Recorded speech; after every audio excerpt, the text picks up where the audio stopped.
मासूमियत भरे पुराने दौर में अलमारियों में अखबारात भी अंग्रेजी के बिछाए जाते थे कि इनमें मुकद्दस किताबों के हवाले नहीं होते, या मिर्चें गिर जाती थी तो होशो हवास उड़ जाते थे कि क़यामत वाले दिन आंखों से उठाना पड़ेंगी। गदागरों को पूरा मोहल्ला जानता था और घरों में उनके लिए खुसूसी तौर पर खुले पैसे रखे जाते थे।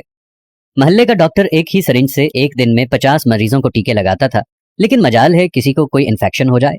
यरकान या शदीद सरदर्द की सूरत में मौलवी साहिब माथे पर हाथ रखकर दम कर दिया करते थे और बंदे भले चंगे हो जाते थे। घरों में खत आते थे और जो लोग पढ़ना नहीं जानते थे वो डाकिये से खत पढ़वाते थे। डाकिया तो गोया घर का एक फर्द शुमार होता था। खत लिख भी देता था, पढ़ भी देता था और खाना पानी पीकर साइकिल पर ये जा और वो जा। इम्तिहानात का नतीजा आना होता था तो नस्रुम मिनल्लाहि व फतहुन करीब पढ़कर घर से निकलते थे और खुशी खुशी पास होकर आ जाते थे। ये वो दौर था जब लोग किसी की बात समझकर ओके नहीं ठीक है कहा करते थे। मौत वाले घर में सब महल्लेदार सच्चे दिल से रोते थे और खुशी वाले घर में हकीकी कहकहे लगाते थे।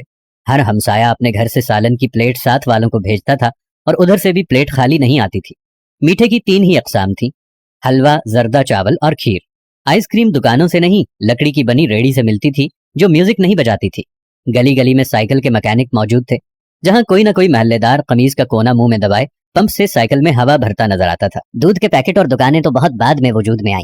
पहले तो लोग भैंसों के बाड़े से दूध लेने जाते थे। गुफ्तगू ही गुफ्तगू थी, बातें ही बातें थी, वक्त ही वक्त था।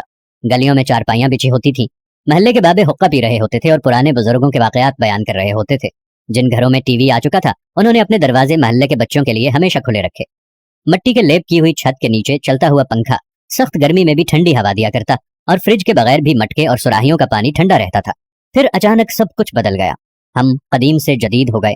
अब बावर्ची खाना सीढ़ियों के नीचे नहीं होता, खाना बैठकर नहीं पकाया जाता, दस्तरखान शायद ही कोई इस्तेमाल करता हो। मंजन से टूथपेस्ट तक के सफर में हमने हर चीज बेहतर से बेहतर कर ली, लेकिन पता नहीं क्यों इस कदर सहूलतों के बावजूद हमें घर में एक ऐसा डब्बा जरूर रखना पड़ता है जिसमें डिप्रेशन, सरदर्द, ब्लड प्रेशर, नींद और विटामिन की गोलियां हर रोज मौजूद होती हैं। जरा खुद के घर के बारे में ये सारी बातें सोच कर देखें तो आपको सब कुछ यकीनन नजर आएगा। इस किस्म की जिंदगी से हटते चले जा रहे हैं। मैं आज भी आप लोगों से कह रहा हूँ, आप साथ वालों के दुख दर्द बांटना शुरू कर दो। आप गरीबों के दुख में दर्द बांटना शुरू कर दो। आप साथ वालों के साथ प्यार मोहब्बत रखना शुरू कर दो। थोड़ी सी माजी की जिंदगी को दोबारा अपनाना शुरू कर दो।